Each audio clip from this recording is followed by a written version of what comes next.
Yeni bir videodan da herkese merhaba. Ben Sefa Kandemir. Evet dostlar, merakla beklediğimiz Renault Duster'ın Euro NCAP çarpışma test sonuçları açıklandı. En sonda söyleyeceğimi en başta söyleyeceğim. Bir otomobil ilk çıktığı günden bu yana hiç mi değişmez yahu? Dacia Duster ilk kez yollara çıktığı yıllarda, yani bundan aşağı yukarı 14-15 sene önce.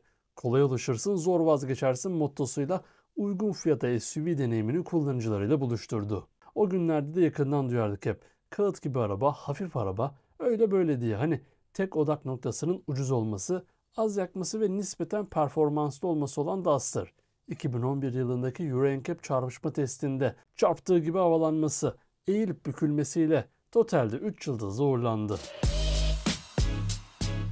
Yetişkin korumasında o dönem %74 alan Duster, çocuk korumasında %78, yaya güvenliğinde ise %28'de ayrıldı.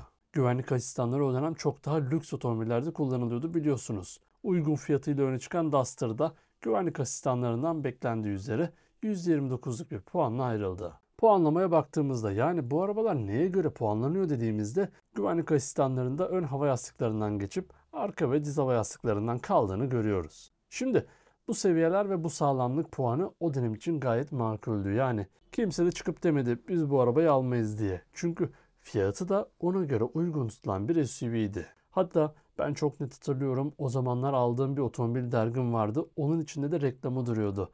29.900 liradan başlıyor diye. Hani Şahinlerin, Kartalların daha taze olduğu bir piyasada çok satanlar listesine girmeyi direkt de başarmıştı. Velhasıl 2017 yılında ikinci nesliyle tasarımında hoş değişiklikler yapan Duster'ın malzeme kalitesi birinci nesline göre çok da fazla değişmedi. Değişmeyen tek şey elbette malzeme kalitesi değildi.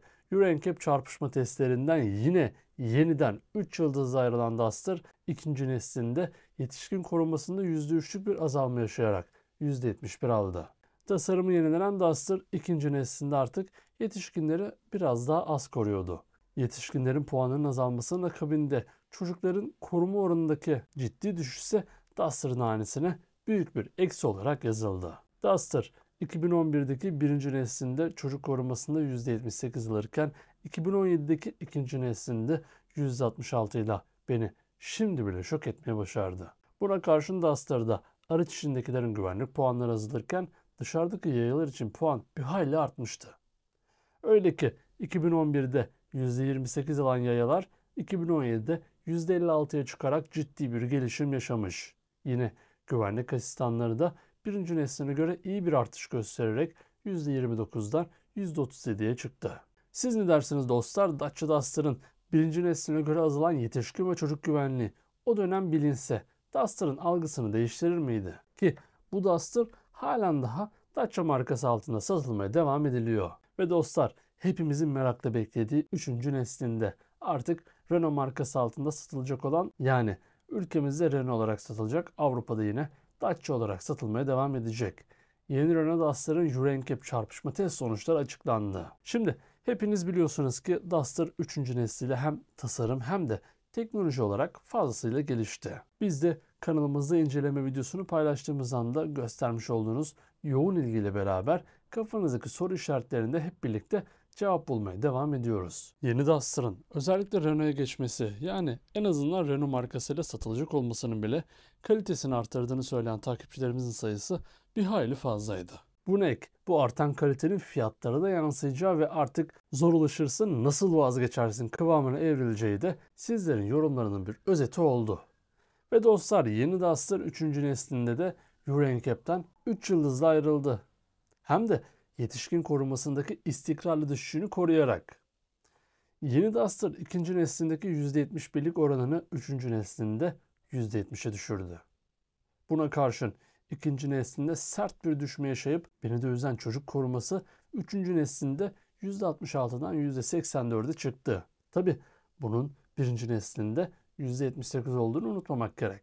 Dışarıdaki yaya çarpmalarındaki yaya güvenliği de her geçen gün artan Duster'da 2. neslindeki %56'lık oran %60'ı çıktı.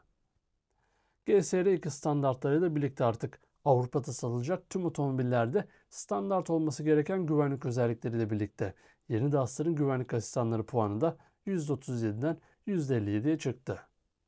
Yani dostlar bakıyorum da Duster ilk çıktığı günden bu yana ne malzeme kalitesiyle ne de güvenlik standartlarıyla kayda değer bir gelişme yaşamadı.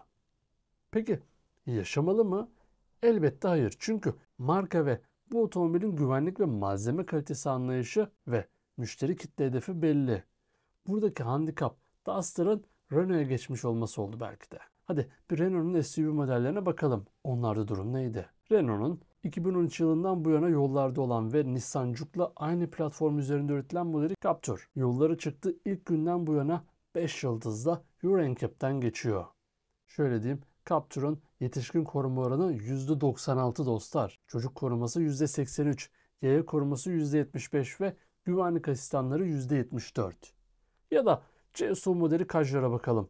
2015 yılında Euro NCAP testine girip %89 yetişkin, %81 çocuk, %74 yaya ve %71 güvenlik asistanları puanlarıyla yine 5 yıldızlı Renault SUV'leri arasında duruyor.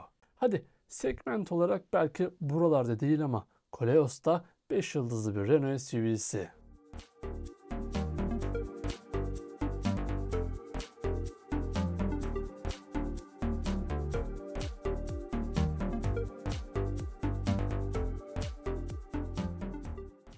Ayrıca Renault'un yeni SUV modeli olup tasarımıyla benim çok beğendiğim Avustral'de %88 yetişkin koruması, %83 çocuk koruması, %69 yaya ve %87 güvenlik asistanı puanıyla yine Euro NCAP'ten 5 yıldız aldı. Şimdi bu 5 yıldızların arasında her sene 3 yıldızdan öteye geçemeyen Duster'ın eklenmesi nasıl karşılanır? Takdir sizde. Çünkü evet, Renault ile Dacia ortak markalar. Birçok alanda parçaları ortak, fabrikaları ortak, satıldıkları bayiler bile ortak. Fakat marka algısı ve müşteri kitleleri birbirleriyle %100 aynı değil.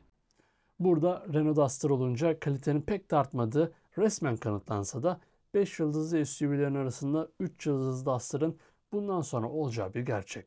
Burada siz neler düşünüyorsunuz? Bunu gerçekten merak ediyorum dostlar. Elbette her mal ederi kadar fiyatlandırıldığında ortada hiçbir sorun kalmaz. Malı alanda nasıl bir mal aldığını bilirse yine ortada herhangi bir sorun olmaz. Yeni Duster'ın resmi fiyat listesi videonun yayın tarihinde halen de açıklanmadı. Fiyat seçenekleri de açıklandığında yine kanalımızda detaylıca yer vereceğimiz yeni Duster'ın Renault yolculuğunu merakla bekliyorum. Biz merakla beklemeye devam ederken siz de sonraki videolarımızdan anında haberdar olabilmek için kanalımıza abone olmayı, videoyu beğenmeyi ve sevdiklerinizle paylaşmayı unutmayın. Bir sonraki videoda görüşmek üzere. Kendinize iyi bakın. Sağlıcakla kalın.